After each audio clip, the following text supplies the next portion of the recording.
Hi everyone, August is here and I just can't get over that a few months ago this was a patch of grass. It's just remarkable to me, with a little love and care, what we can do with some flower seeds and tubers. So this is the garden, the cut flower garden in August, and there's a few beauties that are blooming right now. So a couple of the dahlias, the tehejo, I'm not sure if that's how you pronounce it, and labyrinth have yet to bloom, but you can see here we've got a couple that are in bloom and have been blooming profusely. This I thought was going to come out as a different color. I thought it was going to be a bit more pinky peach. It's more orange.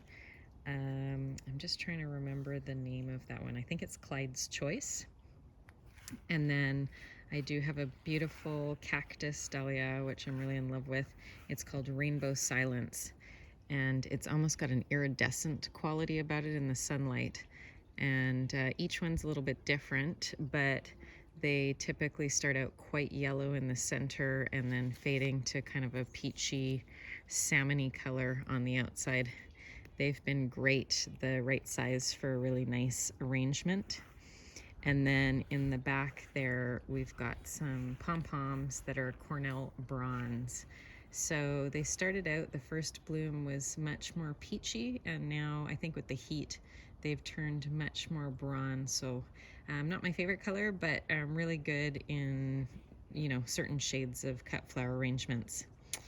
The cosmos have just taken over. They're almost as tall as me.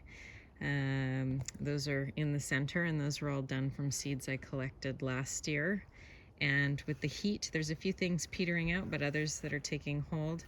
We've got the statice here, which I just love. It's one of my favorites. It's usually a filler flower in arrangements, but I think it's beautiful just on its own, and the bees love it.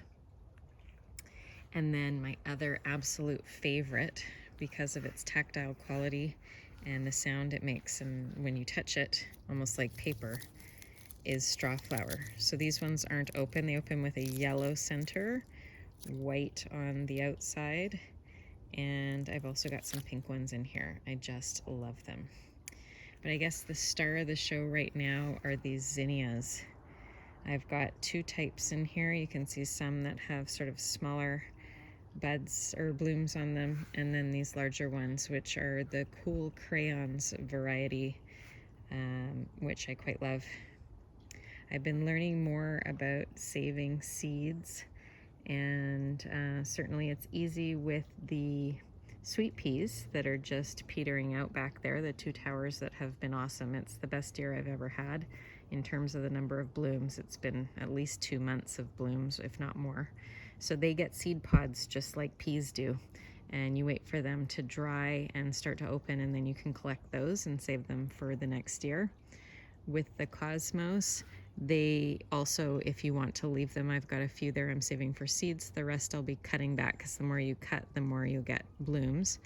Those you just need to wait until the petals have all gone off of them, and they have all of the black little seed pods that are easy to pull off right of their centers.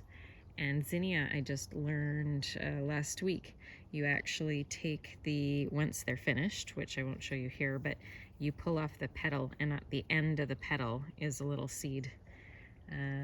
So it's kind of neat. I need to figure out how to do that with some of the other flowers, but just really impressed with how many bouquets I've been getting, at least 2 to 3 every week, and I'm still able to leave enough to have a beautiful show here in the garden, which has been so exciting.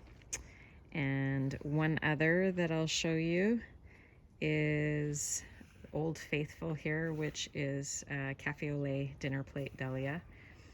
This one I just love. I find it hard to put into arrangements because it's so large, but I actually like to leave it on the plant here, and have gotten a lot of blooms this year, which has been really exciting. So that's just a quick update of the cut flower garden.